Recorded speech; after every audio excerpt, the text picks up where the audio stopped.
গোটা পৃথিবীতে মুসলিম জনগোষ্ঠী যেগুলা, মুসলিম রাষ্ট্র যেগুলা, এগুলো সব এক সময় এক হয়ে যাবে। আর সবাই যখন এক হয়ে যাবে, সেই মুহূর্তে দাজ্জালের আগমন হবে, দাজ্জালের আবির্ভাব ঘটবে। কেন? ওই মুসলিম বিশ্বের ঐক্য এবং মুসলিম বিশ্বের সেই সূচনাকে তছনছ করে দেওয়ার জন্য দাজ্জালের আগমন হবে। ওই দাজ্জালকে ইমানদার ছাড়া কোনো বেঈমান চিনতে পারবে? কথা বলেন না, কোনো বেঈমান চিনতে? পবিত্র মাহে মুহররম শরীফের প্রথম জুমায় আগত সম্মানিত মুসল্লিয়ানে কেরাম, পরম সদ্য মুরব্বিয়ানে আযম, সবাইকে আন্তরিকভাবে মোবারকবাদ, ধন্যবাদ জানাই। আল্লাহ জাল্লা শানুহুর দরবারে শুকুর গুজার করি, যেই মহান মুনিফ আমাদেরকে এ পর্যন্ত ওনার রহমত, দয়া, করুণা দিয়ে সুস্থ রেখেছেন। ওনার কুদরতের আলিশান কদমে সিজদা দেওয়ার তৌফিক দান করেছেন। সেই মহান আল্লাহ তাআলার নূরানী দরবারে শুকরিয়া আদায় করে প্রেম ভালোবাসা নিয়ে জবানটা খুলে সকলে বলি আলহামদুলিল্লাহ। লক্ষ কোটি দুরুদ ও সালামের হাদিয়া নজরানা পেশ করি দুনু জাহানের বাদশা নবী, সৃষ্টির সেরা নবী, আফতাবে নবুয়ত, শহীদ শাহে রিসালাত, সুলতান মদিনা সৈয়দুস সাকালাইন নবী মুহাম্মদুর রাসূলুল্লাহ সাল্লাল্লাহু আলাইহি ওয়াসাল্লামের নূরানী দরবার নববী শরীফে শুকর গুজার করে আরেকটি বার মহব্বতে বলি আলহামদুলিল্লাহ। সালামি আল্লাহর ওলিদের দরবারে পাকে, যেই মহান হাস্তি বুজুর্গানে দ্বীন আমাদের কাছে দ্বীন, ইসলাম, কোরআনের বাণী আনতে কষ্ট করেছেন, আপন আপন জায়গায় আরাম ফরমাচ্ছেন। আল্লাহ তাআলা আল্লাহর প্রিয়তম বান্দা বুজুর্গানে দ্বীনদের রূহ পাকে আমাদের সালামি বকশিশ করুক, আমিন বলুন। আর একটু মহব্বত বলুন আমিন। সম্মানিত হাজিরিন,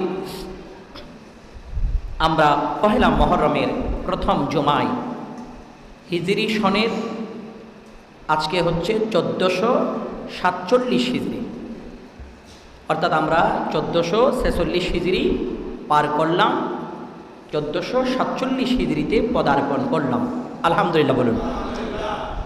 এই 1447 হিজরিতে আল্লাহ তাআলা যেন আমাদের গোটা জিন্দেগি কানা আল্লাহ তাআলার ইবাদত, কুরআনুল কারীমের তিলাওয়াত বা জামাতে 5 ওয়াক্ত সালাত, আরও অন্যান্য নফল ইবাদতের মাধ্যমে এই সুন্দর জীবনটা যেন এ বছরটা কাটাইতে পারি, সেই তৌফিক আল্লাহ দান করুক, আমিন।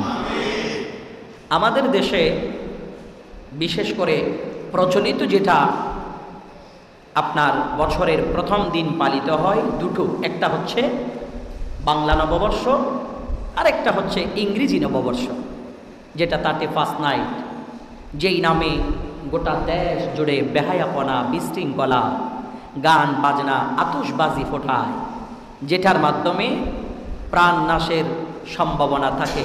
ছোট মাসুম বাচ্চারা অনেক সময় শব্দ দূষণের কারণে হার্ট অ্যাটাক করে মারা যায়। বিভিন্ন হাসপাতালে মুরব্বী মানুষ অসুস্থ শব্দ দূষণের কারণে হার্ট অ্যাটাক করে মারা যায়।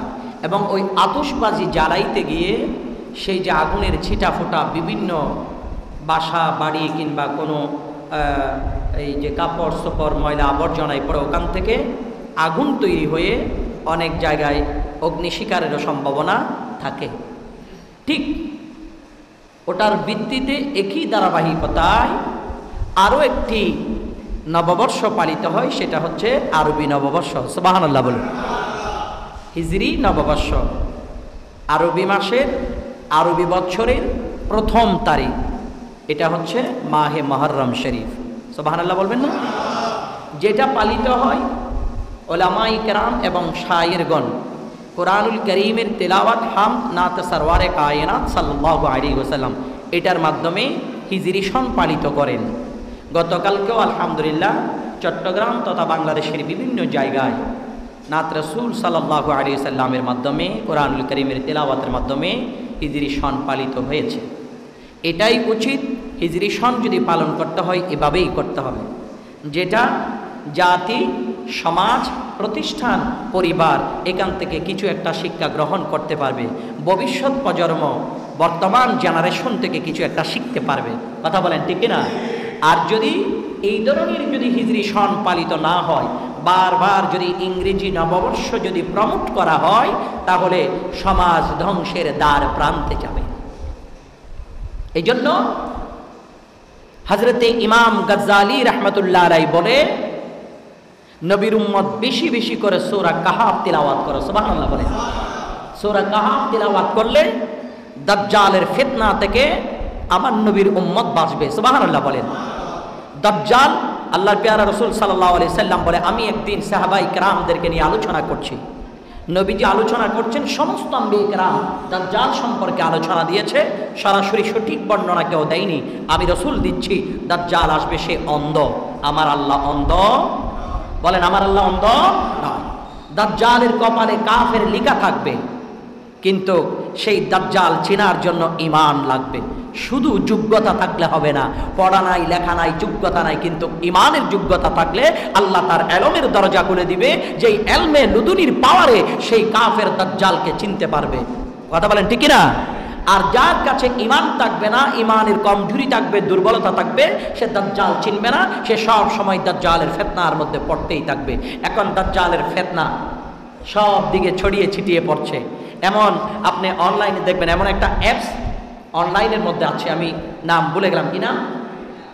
হ্যাঁ, এয়ার নামে যে অ্যাপসটা অনলাইনে পাওয়া যায়, হ্যাঁ, এটার মাধ্যমে আপনার একজন মানুষকে বিকৃত করতে গেলে কিভাবে করা যায়, আল্লাহ মাফ করুক, নাউজুবিল্লাহি মিন যালিক, আল্লাহর ঘর মসজিদে বলা ঠিক নয়, এই অ্যাপসের মাধ্যমে একজন পোশাক পরা মানুষকে বিবস্ত্র করে উলঙ্গ করে ছাড়তে পারে। নাউজুবিল্লাহ বলে।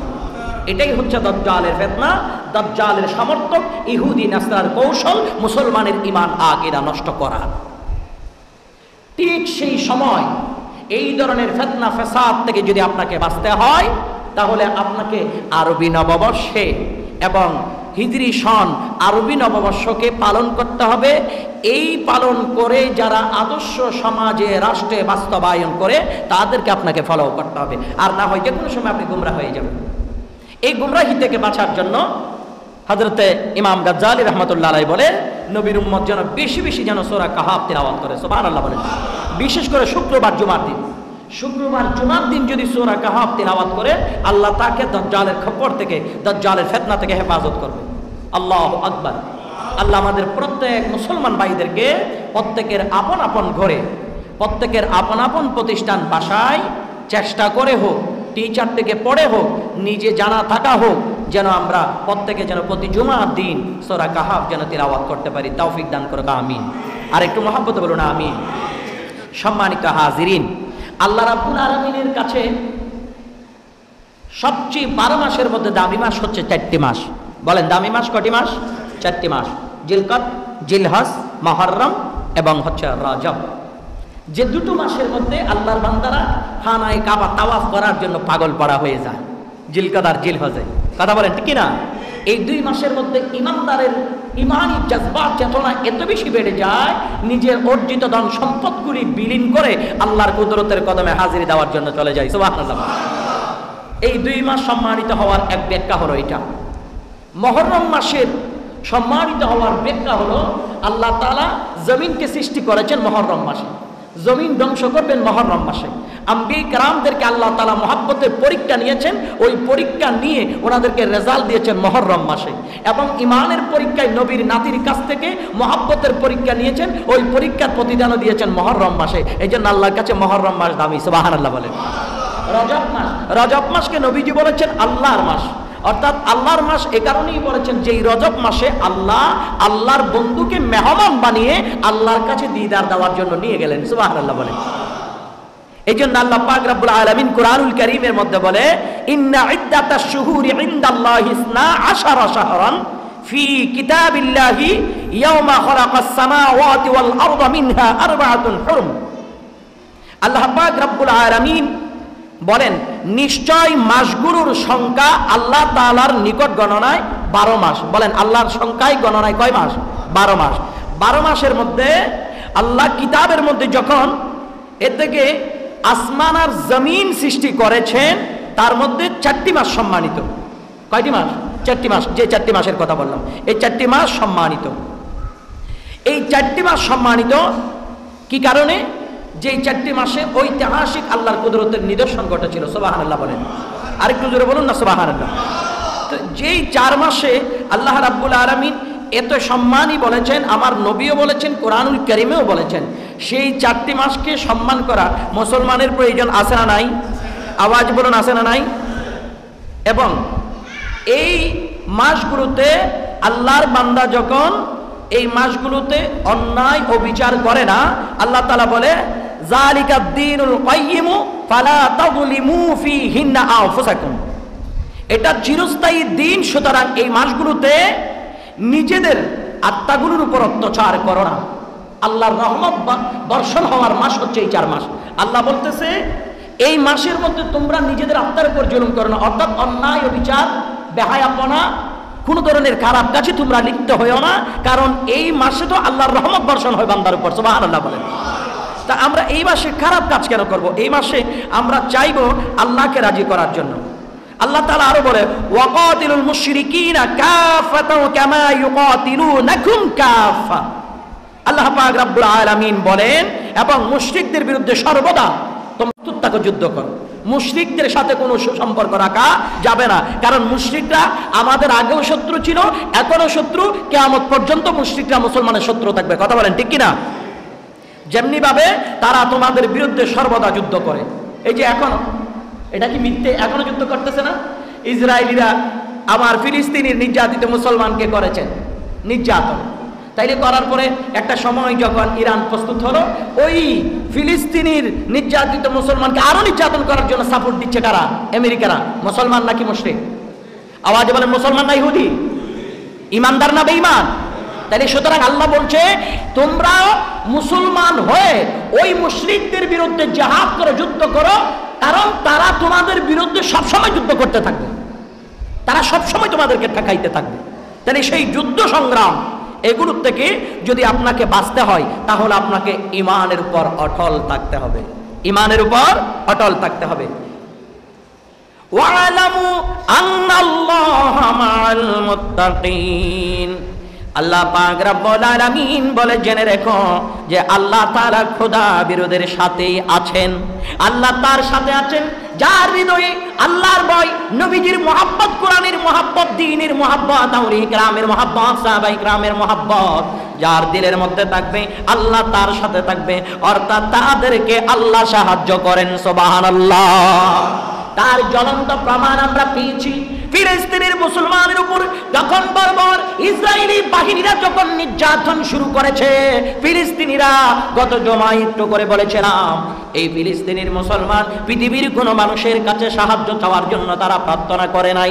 এত যুদ্ধ হয়েছে, এত মারকুল কালি হয়েছে, এত মসজিদের মুসল্লিগুলো নিধন করা হয়েছে, এত মাদ্রাসার ছাত্রগুলি নিধন করা হয়েছে, এরপরও ফিলিস্তিনের একজন মুসলমান কারো কাছে গিয়ে হাত বাড়ায় নাই, আমাদেরকে বাঁচাও, আমাদেরকে বাঁচাও এই কথা বলে নাই। ফিলিস্তিনের মুসলমান সর্বদা আল্লাহ তাআলার কাছে কেঁদে কেঁদে বলেছেন, আল্লাহ এই ইসরায়েলিদের অস্ত্রের পাওয়ার যা আছে, আমরা ইমানদার হয়ে আমাদের বিশ্বাস, আল্লাহ আপনার কুদরতের পাওয়ার তার চেয়ে হাজার হাজার কোটি গুণ বেশি। সুবহানাল্লাহ।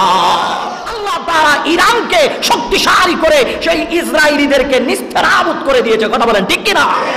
ইসরায়েলের মানচিত্র পৃথিবীর মানচিত্রে থাকে কিনা সন্দেহ। এখন এই অবস্থা, কথা বুঝতে পেরেছেন?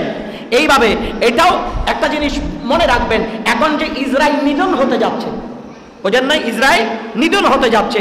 এই ইসরায়েল নিধন হওয়ার পিছনে মাঝখানে আরব বিশ্ব মাঝে মধ্যে কিছু নীরব ভূমিকা পালন করেছিলেন, যেমন সৌদি আরব একদম নীরব ভূমিকা পালন করেছিলেন। এখন সৌদি আরবও ফিলিস্তিনিকে স্বাধীন রাষ্ট্র ঘোষণার পক্ষে অন্যান্য রাষ্ট্রনায়কদেরকে নিয়ে বসতেছেন। সুবুদ্ধি তাদের উদয় হলো, মারহাবা বলেন না? এইভাবে গোটা পৃথিবীতে মুসলিম জনগোষ্ঠী যেগুলা, মুসলিম রাষ্ট্র যেগুলা, এগুলা সব এক সময় এক হয়ে যাবে। আর সবাই যখন এক হয়ে যাবে, সেই মুহূর্তে দাজ্জালের আগমন হবে, দাজ্জালের আবির্ভাব ঘটবে। কেন? ওই মুসলিম বিশ্বের ঐক্য এবং মুসলিম বিশ্বের সেই সূচনাকে তছনছ করে দেওয়ার জন্য দাজ্জালের আগমন হবে। ওই দাজ্জালকে ইমানদার ছাড়া কোনো বেঈমান চিনতে পারবে কথা বলেন না, কোনো বেঈমান চিনতে পারবে? তো ইমানদার কারা? যে ইমানদার ওরা ইমানদার যাদের চোখে মুখে দিলে অন্তরে উপরে ভিতরে বাহিরে সব দিক আল্লাহ এক, এই ওয়াদা যারা দেয় আল্লাহ এক, এই বিশ্বাস যারা করে নবুয়তের দায়িত্বশীল রাসূল ওই নবীর কোনো তুলনা নাই, তিনি খাতামুন নবী, নবীর পরে কোনো নবী আসবে না, এই বিশ্বাস যাদের উপর থাকবে, যারা ইবাদতের উপর ইস্তেকামত থাকবে, এরা ইমানদার, এরা দাজ্জালকে চিনবে। আর অনেক মানুষ থাকবে যারা নামাজ পড়বে, কোরআন তেলাওয়াত করবে, রোজাও রাখবে, হাজিও হবে, গাজীও হবে, মুফতিও হবে, কিন্তু দাজ্জাল চিনবে না, ভিতরে ঈমান না থাকার কারণে, ভিতরে ঈমান না থাকার কারণে। তাই আমাদের এখন থেকে সচেতন হওয়ার দরকার। এই মুহররম মাস আমাদের কাছে এসেছেন আত্মশুদ্ধির মাস। নিজের জীবনকে উৎসর্গ করে, নিজের আত্মাকে পরিষ্কার করে, নিজের নাফসকে কন্ট্রোল করে আল্লাহকে চাওয়ার, আল্লাহকে পাওয়ার, আল্লাহকে মানার, আল্লাহর পথে চলার অন্যতম মাস হচ্ছে মাহে মুহররম শরীফ। এই মাসে আমরা আল্লাহকে তালাশ করব। রাজি আছেন তো সবাই? বলুন ইনশাআল্লাহ। আল্লাহ কবুল করুক, আমিন বলুন। যদি আমরা এইভাবে যদি মুহররম মাসে আল্লাহকে না খুঁজি, তালাশ না করি, মুহররম মাস হিজরি সনের প্রথম মাস, এইভাবে যদি আমরা আনুষ্ঠানিকতা কোরআন কারীমের তিলাওয়াত ভালো কাজের মধ্য দিয়ে এটাকে যদি বরণ না করি, তাহলে 31 নাইট নামে ইংরেজি নববর্ষ যেই বেহায়াপনা, ওটা আমাদের পুরা সমাজকে ধ্বংস করে দিবে। পুরা সমাজকে কি করে দিবে? ধ্বংস করে দিবে। অলরেডি ধ্বংস হয়েই যাচ্ছে। কথা বলেন ঠিক কিনা? ওই যে যেটা আর নাকি অ্যাপসের কথা বললাম, এই অ্যাপসের মাধ্যমে দেখিয়েন না কত সুন্দর মানুষ, এটাকে ওই অ্যাপসের মধ্যে একটা ছবি ঢুকানোর পরে এটাকে এমনভাবে এডিট করবে বান্দরের মতো বানায়, সম্পূর্ণ বানর। আল্লাহর দেওয়া রূপ, খলাকাল ইনসানা ফি আহসানি তাকওয়িম, এত সুন্দর করে আল্লাহ বানাইছে। এই ইনসানের সুন্দর রূপকে, সুন্দর শারীরিক গঠনকে আপনি যে বিকৃতি করছেন, এটা তো আল্লাহর সাথে নাফরমানি করা। কথা বলেন ঠিক কিনা? আল্লাহর সাথে নাফরমানি করা। তাহলে এই ফিতনা আসছে কোত্থেকে? এই ফিতনা আমরা একমাত্র হিজরি সনকে অনুসরণ না করার কারণে আসছে। আমরা আল্লাহর শ্রেষ্ঠতম 4টি মাসকে সম্মান না করার কারণে আসছে এই ফিতনা। আমরা দ্বীনের পথে অটল না থাকার কারণে আসছে। আমরা যদি দ্বীনের পথে যদি অটল থাকি, আমরা দ্বীনের উপর যদি ইস্তেকামত থাকি, তাহলে আমাদের কাছে এই ফিতনা আসতে পারে। আওয়াজে বলেন আসতে পারে। আল্লাহর পেয়ারা রাসূল সাল্লাল্লাহু আলাইহি ওয়াসাল্লাম বলছেন, আল্লাহর হাবিব বলে রমজান মাসের রোজা হচ্ছে ফরজ। রমজান মাসের রোজা কি? ফরজ। রমজান মাসের রোজা ফরজ। আল্লাহর নবী বলে রমজান মাসের ফরজ রোজার পরে দামিময় রোজা আমি নবীর জন্য যদি থাকে, সেটা হচ্ছে মুহররম মাসের রোজা। সুবহানাল্লাহ বলেন। আরেকটু জোরে বলেন না সুবহানাল্লাহ। তাহলে এই মুহররম মাসে আমাদের রোজা রাখার প্রয়োজন আছে না নাই? আওয়াজে বলুন আছে না নাই? আমরা যদি এই মুহররম মাসে রোজা রাখতে পারি, তাহলে নবীর সুন্নাহকে আমরা আমল করেছি, নবীজির কথাকে আমরা মেনে নিয়েছি, নবীর উপর মহাব্বতে আমরা ঈমান এনেছি, এটাই প্রমাণ হবে। আল্লাহর পেয়ারা রাসূল সাল্লাল্লাহু আলাইহি সাল্লাম মদিনা মুনাওয়ারা যাওয়ার পরে নবীজি দেখলেন ইহুদিরা মুহররমের 10 তারিখ রোজা রাখতেছে, মুহররমের 10 তারিখ রোজা রাখতেছে। তখন আল্লাহর নবী জিজ্ঞেস করলো, তোমরা কেন রোজা রাখো? তখন ওনারা বললেন, আমরা রোজা রাখতেছি, আল্লাহ তাআলা মূসা আলাইহিস সালাম এবং ওনার গোত্রকে আল্লাহ তাআলা কি মুক্তি দিয়েছেন। ফেরাউনকে লোহিত সাগরের মধ্যে নষ্ট ধ্বংস করে দিয়েছেন। এই কারণে আমরা শুকরিয়া আদায় করে রোজা রাখি। তো আল্লাহর নবী বলে, মূসা আলাইহিস সালামের সবচেয়ে বড় হকদার তো আমি। আল্লাহর হাবিব সাহাবায়ে কেরামদেরকে বলে, আজ থেকে তোমরাও, আমি রাসূল বলছি, তোমরা মুহররমের 10 তারিখ রোজা রাখবা। সুবহানাল্লাহ। তো আল্লাহর নবী এই রোজার গুরুত্ব বর্ণনা করতে গিয়ে আমার নবী বলে, এই রোজার গুরুত্ব এত বেশি, রমজানের ফরজ রোজার পরে সবচেয়ে ফজিলতপূর্ণ যদি রোজা থাকে, তাহলে সেটা হচ্ছে মুহররমের রোজা। জোরে কোন সুবহানাল্লাহ। আরেকটু জোরে বলুন না সুবহানাল্লাহ। প্রিয় হাজিরিন, আমার নবী পাকের আশিক উম্মতগণ শুনুন, তাইলে আমরা যেই মাসে আল্লাহ রাব্বুল আলামিন দয়া করেন, আল্লাহ রাব্বুল আলামিন কি করেন? আওয়াজ বলেন না কি করেন? আল্লাহ তাআলা দয়া করেন। আল্লাহ যেই মাসে দয়া করেন, ওই মাসে আল্লাহর দয়া চাওয়ার প্রয়োজন আছে না নাই? আওয়াজ বলুন আছে না নাই? আল্লাহর দয়া আমরা কেমনে চাইবো? আল্লাহর কাছে চাইতে জেনেছেন, আল্লাহ রাব্বুল আলামিন মাফ করে দিয়েছেন। ইউনূস আলাইহিস সালামকে মাছের পেট থেকে আল্লাহ সুস্থ শরীরে জীবিত অবস্থায় বের করে দিয়েছেন। আদম আলাইহিস সালাম আল্লাহর কাছে কান্না করেছেন, আল্লাহ ঈমানের পরীক্ষা নবী আদম ও সফিউল্লাহ থেকে নিয়েছেন। আল্লাহ তাআলা জান্নাতের মেহমান বানায় আবার ঢুকিয়ে ফেলেছেন। এইভাবে রাব্বুল আলামিন এই মুহররম মাসে অনেক ঈমানের পরীক্ষা, মুহাব্বতের পরীক্ষা আল্লাহর বান্দার থেকে নিয়েছেন। প্রত্যেকটা বান্দা যখন ধৈর্যের সাথে ঈমানি পরীক্ষা দিয়েছেন, প্রত্যেকটা ঈমানি পরীক্ষায় সুন্দর রেজাল্ট আল্লাহর পক্ষ থেকে বান্দাকে দিয়েছে। সুবহানাল্লাহ। আরেকটু জোরে বলুন না সুবহানাল্লাহ। তাহলে আমরাও এই বিশেষ করে এই মুহররম মাসে আমরা যেন বেশি বেশি ইবাদত করতে পারি, আমরা আল্লাহর কাছে যেন ক্ষমা চাইতে পারি। আল্লাহ অতীতে পূর্বেও রব্বুল আলামিন বান্দার গুনাহ মাফ করেছে, এখনো যদি আল্লাহর কাছে বান্দা ক্ষমা চায় আল্লাহ বান্দার গুনাহ মাফ করে দিবে। সুবহানাল্লাহ। আর একটু জোরে বলুন না সুবহানাল্লাহ। আল্লাহ রাব্বুল আলামিন কোরআনুল কারীমের মধ্যে বলে, ইয়া আইয়ুহাল্লাযীনা আমানুত্তাকুল্লাহ ওয়াল তানজুর নাফসুম মা কদ্দামাত লিগাদ। রাব্বুল আলামিন বলে, হে ঈমানদারগণ, তোমরা আল্লাহকে ভয় করো, আর প্রত্যেক ব্যক্তির চিন্তা করা উচিত পরকালের জন্য সে কি করেছেন, কি পাঠিয়েছেন। বলছেন কে? কথা বলেন না, কে বলছেন? আল্লাহ বলছে, হে ঈমানদারগণ, তোমরা আমাকে ভয় করো, আল্লাহকে ভয় করো, এবং প্রত্যেক ঈমানদারের চিন্তা করা উচিত সে পরকালের জন্য কি পাঠিয়েছেন, অর্থাৎ পরকালের জন্য কি সঞ্চয় করেছেন। দুনিয়ার থেকে ইন্তেকাল করার পরে কবরে যাবেন, ওই কবরে তাকে সাপোর্ট দেওয়ার জন্য, তাকে অনুপ্রেরণা দেওয়ার জন্য, তাকে রক্ষা করার জন্য, তাকে বাঁচানোর জন্য আমার বান্দা কি করেছেন আল্লাহ বান্দাকে সম্বোধন করে বলছে। অথচ আমরা মনে করি দুনিয়াতে যে কদিন আছে এই কদিন আগে ভালো করে খাই লই। কথা বলেন ঠিক না? আর এবার বাঁচবো আর কদিন, 2-4 দিন বাঁচি, এটার কোনো বিশ্বাস নাই, আগে নিজের মতো নিজে চলি। আল্লাহ বলে, না, তোমরা পরকালের জন্য প্রস্তুতি গ্রহণ করো। এটার সুযোগ হচ্ছে এই তাৎপর্যময় মাসগুলোতে। তোমরা যদি এই মাসগুলোতে যদি এভাবে আল্লাহকে পাওয়ার, আল্লাহকে চাওয়ার, আল্লাহর কাছ থেকে দয়া পাওয়ার যদি প্রার্থনা আল্লাহর কাছে না করো, তাহলে তোমরা কখন করবা? সব জায়গায়, সব কোম্পানিতে, সব জায়গায় এক একটা আপনার সুযোগ থাকে, এক একটা অফার থাকে, সুনির্দিষ্ট একটা মাস থাকে, যেই মাসে বেতন বাড়ায়, যেই মাসে বোনাস দেয়, যেই মাসে জিনিসের দাম কমাই দেয়, যেই মাসে ভালো জিনিস সাপ্লাই দেয়। তো আল্লাহর পক্ষ থেকে ওই রকম বান্দার জন্য রহমতপূর্ণ, বরকতপূর্ণ কিছু মাস আছে, তার মধ্যে একটি মাস হচ্ছে মুহররম মাস। সুবহানাল্লাহ। তো এই মুহররম মাসে আমরা যেন আল্লাহর কাছ থেকে পাই, আল্লাহ যেন আমাদেরকে দেয়, এটার জন্য আল্লাহর কাছে চাওয়ার দরকার আছে না নাই? আওয়াজে বলুন, আছে না নাই? এই জন্য আল্লাহ তাআলা বলে, ওয়াত্তাকুল্লাহ ইন্নাল্লাহা খাবীরুম বিমা তা'মালুন। আল্লাহ রাব্বুল আলামিন বলে, আল্লাহকে ভয় করো, নিশ্চয় আল্লাহ তোমরা যা করো তা সম্পর্কে আল্লাহ রাব্বুল আলামিন সব জানেন। আল্লাহ অবহিত আছেন। এমন না যে আমি করেছি একটা গোপনে গুনার কাজ করেছি, এটা দুনিয়ার মানুষ জানে না, আল্লাহও জানে না। সিসি ক্যামেরাও নাই, পুলিশও নাই, বাবাও নাই, মাও নাই, সমাজের মানুষ নাই, কেউ দেখে নাই, কিন্তু আল্লাহ বলে, কেউ না দেখলে কি হবে, আমি তো দেখছি। কথা বলেন ঠিক না? তাহলে আল্লাহ যখন দেখেছে, তাহলে আপনার আমলের তালিকায়, আপনার জীবন, দৈনন্দিন জীবনের চলাফেরার তালিকায় গুনার কাজ, ভালো কাজ ওখানে লিস্টিভুক্ত হয়ে গেছে। কথা বলেন ঠিক কিনা? লিস্টিভুক্ত হয়ে গেছে। তো লিস্টিভুক্ত যখন হয়ে গেছে, কাল হাসরের ময়দানে যখন হিসাবের তালিকাটা বের করবে, হিসাবের তালিকা বের করার পর আপনার সামনে যখন একটা যখন উপস্থাপন করবে, দেখো তো তুমি এই কাজটা করছো কিনা, তখন আপনি কি বলতে পারবেন, আল্লাহ আমি করিনি? কথা বলেন, বলা যাবে নাকি ভাই?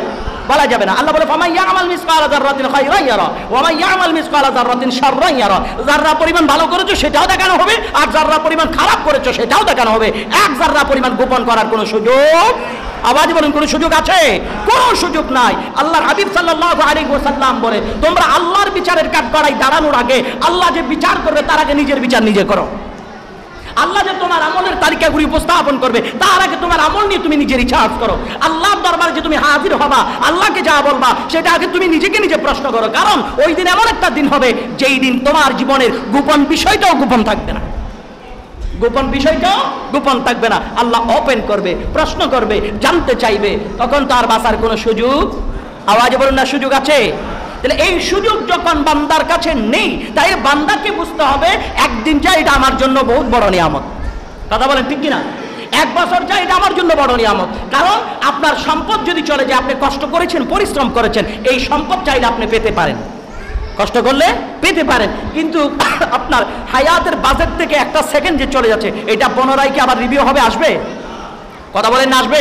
আসবে না। যাচ্ছে মানে যা গেছে, যাচ্ছে মানে এটা গেছে, এটা পুনরায় আর ফিরে আসবে না। তাইলে আপনাকে চিন্তা করতে হবে, আমার যদি চাকরি চলে যায়, আমি তকদির করলে, আমি কোথাও যদি কোনো লিঙ্ক ধরে যদি ফোন করাই, তাহলে আমার চাকরিটা পাওয়ার সম্ভাবনা আছে।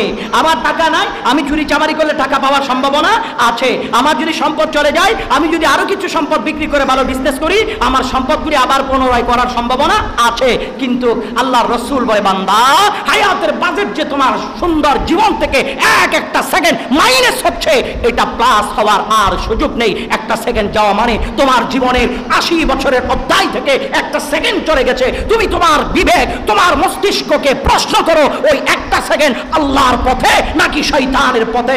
আর আল্লাহর পথে না হয়ে শয়তানের পথে যদি হয় তাহলে তুমি নিজেকে নিজে প্রশ্ন করো, ওই সময়টা আল্লাহর পথে ব্যয় না করে শয়তানের পথে ব্যয় করলাম, হাসরের মাঠে আল্লাহ যদি হিসাবের তালিকা নিয়ে আমাকে প্রশ্ন করে আমি কি জবাব আমার মালিককে দেব? এটা যদি নিজের বিবেককে প্রশ্ন করেন ওই মানুষ আর চুরি করতে পারবে না। বলেন ওই মানুষ আর চুরি করতে পারবে না, এই মানুষ আর মদ খাইতে পারবে না। আরে ভাই আপনি প্রতি সপ্তাহে সপ্তাহে মদ না খায়, প্রতি সপ্তাহে সপ্তাহে দুধ খান না। হ্যাঁ, এখন প্রতি সপ্তাহে দুধ না খায়, শুধু মদে খান। দুধ খাইলে শরীরে কিছু যোগ হবে, শরীরটা সুস্থ হবে, ভালো হবে। আল্লাহ নবী বলছে দুধ খাইতে, মদ খাইতে তো বলে নাই। নবীজি মেরাজ মুস্তাফার মধ্যে আল্লাহ পেয়ারা রাসূল সাল্লাল্লাহু আলাইহি ওয়াসাল্লামের সামনে দুধের পেয়ালা এনেছেন, শরাবের পেয়ালা এনেছেন। আল্লাহর পেয়ারা হাবিব উম্মতের মহব্বতে নবী পাক দুধের পেয়ালা পান করেছেন, কিয়ামত পর্যন্ত উম্মতকে শিক্ষা দিয়েছেন। এখন দুধ বেশি মদ খা, দুধ বেশি কি খা? মদ খায়। আল্লাহ হেফাজত করুক, আমিন বলুন। কোন ইমানি ভাই, কোন মুসলমান ভাইয়ের সরাসরি দিলে আঘাত করার জন্য এই বক্তব্য নয়, শুধুমাত্র বলছি আপনার জীবন থেকে একটা সুযোগ চলে যাচ্ছে, আপনার জীবন থেকে একটা সুন্দর জীবনের একটা অধ্যায় আস্তে আস্তে মাইনাস হয়ে যাচ্ছে। আপনি যেই সময়টা মদ পান করেন কিংবা ওই সময়টা কাটান, ওই সময়ে আপনি মুখে একটা খেজুর দিয়ে আল্লাহর হাবিবের দুরূদ পড়েন, এটা আপনার আমলনামার মধ্যে সুন্দর কিছু নেকি যোগ হবে। কথা বলেন ঠিক কিনা? আল্লাহ পেয়ারা রাসূল সাল্লাল্লাহু আলাইহি ওয়াসাল্লাম এই জন্য বলে ইগতানিম খামসান ক্বাবলা খামসিন শাবাবাকা ক্বাবলা হারামিকা। আল্লাহর পেয়ারা রাসূল সাল্লাল্লাহু আলাইহি ওয়াসাল্লাম বলে তুমি পাঁচটা বিষয়ের পূর্বে মূল্যায়ন করো, পাঁচটা বিষয়ের আগে কি করো? মূল্যায়ন করো। কি কি? শাবাবাকা ক্বাবলা হারামিকা, তোমরা বৃদ্ধ বয়সে পূর্বে যৌবনকালকে, অর্থাৎ বুড়া হওয়ার আগে আপনার যে যৌবনকাল আছে এই যৌবনকালটাকে তোমরা মূল্যায়ন করো। আল্লাহ রাসূল বলছে, সুবহানাল্লাহ বলেন। কারণ আপনি যখন বৃদ্ধ হয়ে যাবেন তখন যদি আপনি চিন্তা করেন সমস্যা কি, বৃদ্ধ হয়েছি, টাকা পয়সা আছে, হ্যাঁ, এরপরে কি বলে ওই যে শরীরে চেহারা টেয়ারার মধ্যে এগুলার কি কয়, কি স্কিন কি জানি বলি না, চেহারা টেয়ারা, হ্যাঁ, এই স্কিনটা কি করে, যেমন মানে মোটামুটি চেহারা টান ঠুন থাকবে, শরীরে একটু ফিট থাকবে। হ্যাঁ, এই দেশে আমাদের অনেক তারকারা এগুলো করে থাকে। যাক, আমি সেদিকে যাচ্ছি না। তাহলে ওটা করার পরেও কি যৌবন ফিরে আসবে? কথা বলে না, যৌবন ফিরে আসবে? হয়তো টানি টুনি কোকড়াই গেছে, চামড়াটারে টানি টুনি এর একবারে সোজা করি মোটামুটি বুঝাই দিবেন আমার বয়স এখন কিছু কম আছে, এটা বুঝাই দিতে পারবে, কিন্তু যৌবনের পাওয়ার তার বেশি আছে এটা বুঝে দেওয়া যাবে না। এই জন্য আল্লাহর হাবিব বলে এই উম্মতেরা যখন বৃদ্ধ হয়ে যাবা, ওই বৃদ্ধ বয়স আসার আগে আল্লাহ তাআলা তোমাকে সোনালী যৌবন দান করেছে, এই সোনালী যৌবনকে তুমি মূল্যায়ন করো। এই সোনালী যৌবন দুনিয়ার কোনো বিচার, দুনিয়ার কোনো অন্যায় কাজে আল্লাহ রাসূল নারাজ হয়, আল্লাহ রাসূল বেজার হয়, কোরআন বিরোধী, ধর্ম বিরোধী, আমার ইসলাম বিরোধী এমন কাজের মধ্যে তোমার যৌবন কালটা কাটাইও না। আমার 18 বছরের যুবক, আমার 24 বছরের যুবক কাফেলা, আমার 30 বছরের যুবক কাফেলা, এই যৌবন কালটা তুমি মদের আসরে, জোয়ার আসরে, জানার আসরে কাটাই দিচ্ছ। একটাবার চিন্তা করো, বৃদ্ধকাল যখন এসে যাবে ওই টাইমে তো আমি এত বেশি সুযোগ পাবো না আল্লাহর ঘর মসজিদে এসে নামাজ পড়তে। আমার মাজাই ব্যথা হয়ে যাবে, পায়ের প্রত্যেকটা গিরায় পয়েন্টে ব্যথা হয়ে যাবে। রুকু করতে গেলে সিজদা করা যাবে না, সিজদা করতে গেলে তাশাহুদে বসা যাবে না, এরকম দুর্বলতা শরীরে এসে যাবে, জবানের মধ্যে জড়তা এসে যাবে, স্পষ্ট কোরআনুল কারীমের তিলাওয়াত করা যাবে না, আল্লাহর জিকির করা যাবে না। মন চাইলে আমি আমার যৌবনকালের শরীরের মতো ভালো একটা কাজের জন্য অগ্রসর হয়ে দৌড় মারতে পারবো না। আল্লাহর নবী বলে, উম্মত, এই যৌবনকাল আল্লাহ তাআলার নিয়ামত, এই যৌবনকাল আল্লাহ তাআলার নিয়ামত, এই নিয়ামত পাইয়া অবমূল্যায়ন করিও না। তোমরা বৃদ্ধকালের আগে এই যৌবনকাল পেয়ে মূল্যায়ন করে আল্লাহর দরবারে শুকরিয়া করো, আল্লাহ যেন তোমাকে জামানার ওলি বানাইয়া দেয়। আল্লাহ তাআলা মানুষকে তো পৃথিবীতে পাঠিয়েছেন আল্লাহকে ডাকার জন্য, কথা বলেন ঠিক কিনা? আল্লাহকে মানার জন্য। আল্লাহ রাব্বুল আলামিন ওয়া মা খালাকতুল জিন্না ওয়াল ইনসা ইল্লা লিয়াবুদুন, আল্লাহ বলে জিন ইনসানকে আমি আল্লাহ বানাইলাম, আমি আল্লাহ পাঠাইলাম, আমি আল্লাহর ইবাদত করার জন্য। আব্বাজান, আপনি মসজিদে এসেছেন, এই আলোচনাগুলি শুনলেন, আমল করলেন, এখান থেকে বের হয়ে গেলেন, আপনি মাথা থেকে বের করে দিলেন, চোখের সামনে অন্যায় কাজ দেখেছেন কিংবা অন্যায় করার ইচ্ছে, এই কাজটা আপনি করে ফেলেছেন। এই কাজটা করার পরে আপনি যদি আল্লাহর কাছে চান, আল্লাহ আমাকে আমাকে কাজটা করতে দাও, আমাকে কাজটা করতে দাও। আল্লাহর হাবিব সরওয়ারে কায়নাত সাল্লাল্লাহু আলাইহি ওয়াসাল্লাম, প্যারা রাসূল সাল্লাল্লাহু আলাইহি ওয়াসাল্লাম আমার নবীজি বলে, ও দুনিয়ার মানুষ, এমন একটা সময় আসবে যেই সময়ে তুমি শুধু আফসোস করবা, জীবনে কোনো কাজ আসবে না। আল্লাহর নবী বলে, আল কাইয়িসু মান দানা নাফসাহু ওয়া আমিলা লিমা বাদাল মাউত। আমার নবী বলে, বুদ্ধিমান ওই ব্যক্তি যে নিজের নফসকে কন্ট্রোল করে মৃত্যুর পরের জন্য আমল করে থাকে। সুবহানাল্লাহ। এই মানুষটা হচ্ছে বুদ্ধিমান।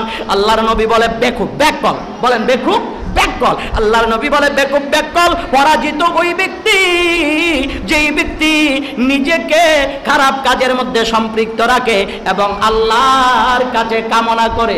যেমন চুরি করতে গিয়া বলি, আল্লাহ তুমি বরকত দাও, সুদের টাকা লাগাই দিয়া বলি, আল্লাহ তাড়াতাড়ি টাকাগুলো, লাভের টাকাগুলো ঘরে ঢুকাইয়া দাও। আল্লাহর কাছে এইভাবে চাওয়াটা, এটা ব্যাককল, বেহায়া, ব্যাককলের পরিচয়। আমার নবী বলে, সে বুদ্ধিমান নয়, সে ব্যাককল। আর বুদ্ধিমান ওই মানুষটা যার কোটি টাকার প্রয়োজন নাই, অল্প উপার্জন আছে, এই অল্প উপার্জন দিয়া হালাল রিজিক খেয়ে নিজের বদনকে পাক রাখা, এই বদন দিয়া, এই জবান দিয়া আল্লাহকে যদি ডাকা হয়, আল্লাহর দরবারে বান্দার ইবাদত সাথে সাথে কবুল হইয়া যায়। কারণ আপনি তো অসৎ কাজ করেছেন, যেখানে আল্লাহ তাআলার হুকুম নেই, নির্দেশ নেই, নবীজির কি নেই, মত নেই, যেটা কোরআন সুন্নাহর বিপরীত কাজ, ওই কাজটা করেছেন। ওই কাজ করে আল্লাহকে যদি বলেন, আল্লাহ তুমি বরকত দাও, লাভ যেন বেশি হয়, আল্লাহ কি এটার উপর খুশি হবে ভাই? আওয়াজে বলেন না, খুশি হবে? হবে না। তো এটা আল্লাহর কাছে চাওয়া, নবী বলে এটা বোকামির পরিচয়। আর বুদ্ধিমানের পরিচয় হলো ওটা, যেই বেটা জীবিত অবস্থায় আল্লাহর কাছে সম্পদ না চাই, পরকালের জন্য কি আপনার সঞ্চয় করতে চায়, আল্লাহর কাছে ফরিয়াদ করে হালাল খায়া। নবী বলে সেই মানুষটা বুদ্ধিমান। জোরে বলুন না সুবহানাল্লাহ। তাহলে ওই মানুষটা কোনটা? যে মানুষটা নিজের যৌবন কালটা আল্লাহ তার রসুলের পথে কাটায়, দিন ইসলামের পথে কাটায়, অন্যায় অবিচার করে কাটায় না। এই পেয়ারা রসুল সাল্লাল্লাহু আলাইহি ওয়াসাল্লাম 2 নম্বরে বলে, ওয়াসিহাতাকা ক্বাবলা সুকমিকা। আল্লাহর পেয়ারা হাবিব বলে, তুমি অসুস্থ হওয়ার পূর্বে সুস্থ শরীরটা আল্লাহর পক্ষ থেকে নিয়ামত, এটা আল্লাহর দরবারে শুকরিয়া আদায় করো, এই শরীরকে তুমি মূল্যায়ন করো, গুরুত্ব দাও।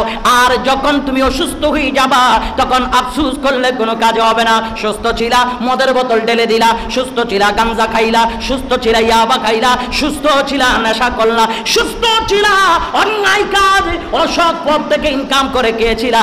আর অসুস্থ হওয়ার পরে তোমার মন চায়, আল্লাহ রে, জীবন আমি আর করব না, আল্লাহ আমি ভালো জিনিস খাবো, ভালো জিনিস চাইবো। আল্লাহর নবী বলুন, মা ওই বিমারি হওয়ার আগে আল্লাহ তোকে যে সুস্থ বানাই রাখছে, এটা আল্লাহর দরবারে শুকরিয়া আদায় করে।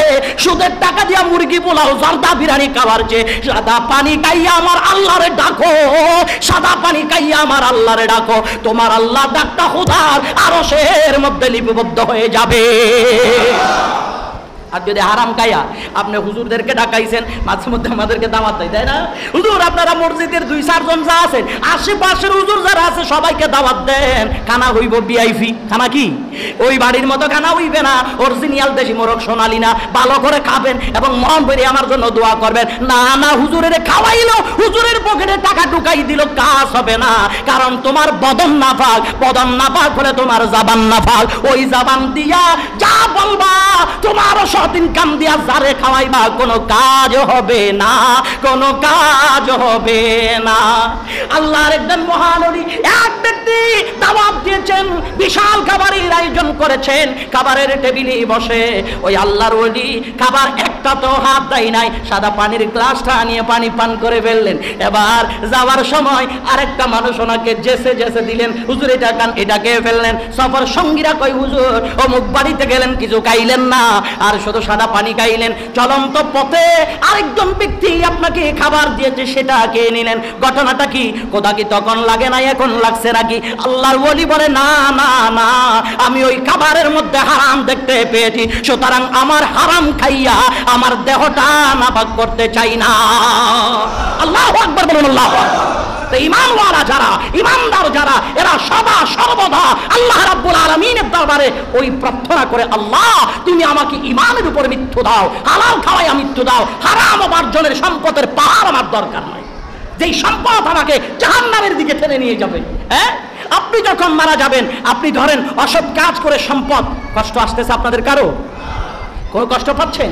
কোন ভাইকে সরাসরি আঘাত করার বক্তব্য আমার নয়, সব দিনই ভাইয়ের উদ্দেশ্যে, আমিও আমার উদ্দেশ্যে বলি। আল্লাহ তাআলা এই কথা আপনাদেরকে আমল করার আগে আল্লাহ তাআলা যেন আমাকে আমল করার তৌফিক দান করুক, আমিন বলুন।